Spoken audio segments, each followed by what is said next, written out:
Alors nous déplorons que en 2008, il a pris un engagement très fort qui a été voté, salué par son adjoint des finances Jean-Hugues Savigny. Je vous invite à reprendre le PV du débat d'orientation budgétaire, dans lequel il prend un engagement autour de 2 points sur la politique salariale. Premier point, je CDIse l'ensemble des intégrés, qui représente une forte proportion, je crois que c'est 35% de l'effectif.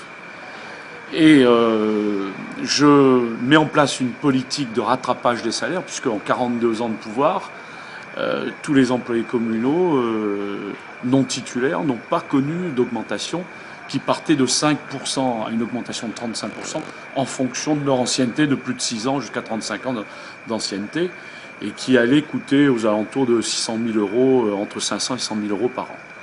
Quand on fait le bilan, eh ben, on constate qu'il y a moins d'1% des salariés qui ont été CDIsés. C'est le bilan social qui nous a tous présenté et qui le montre. Ce qui veut dire que ça représente à peine 8 salariés sur 900, quasiment 1900 et quelques salariés aujourd'hui à la possession. Et enfin, plus de 70% de ces employés n'ont pas connu d'augmentation. Alors nous déplorons cette attitude-là, qui est pour nous d'une autre temps. Et voyez-vous, nous avions eu l'occasion de le lui dire, c'est peut-être à travers des gens en responsabilité politique qui prennent des engagements et qui ne les tiennent pas, qui font que beaucoup de gens ne croient plus en la politique. Vous êtes inquiet sur le recrutement des emplois d'avenir pour la rentrée scolaire?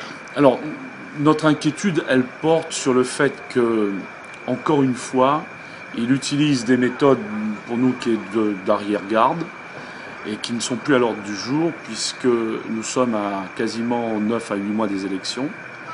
Et il est en train de recruter à peu près une centaine, 133 emplois d'avenir, dans lequel il cible. Nous avons eu des appels de jeunes des quartiers qui nous ont dénoncé le fait qu'ils avaient été repérés lorsqu'il est passé dans les quartiers. Il a fait visite des 9 quartiers. On a pris leur nom et ils n'ont pas été convoqués à l'épreuve de sélection de ces emplois d'avenir. Alors nous lui disons que ces emplois d'avenir sont des emplois d'abord financés par le public, l'argent public. Il y a des règles de recrutement, il y a des règles qui imposent qu'il y ait des appels à candidature transparents. Il est temps que l'on passe à cette méthode-là.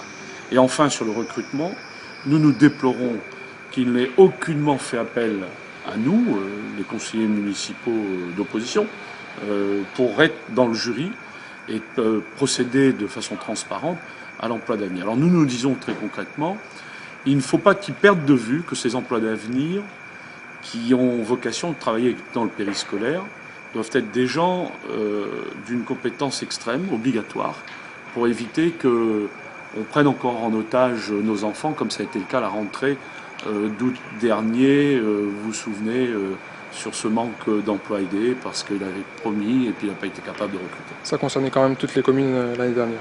Alors ça concernait toutes les communes, c'est vrai, mais en même temps, voyez-vous, si demain nous sommes aux commandes de la commune, c'est un domaine sur lequel nous pérenniserons l'emploi, parce que nous ne pouvons pas prendre des risques sur ces précarités avec les enfants dont on a l'obligation de leur proposer la meilleure éducation et le meilleur environnement possible pour les former.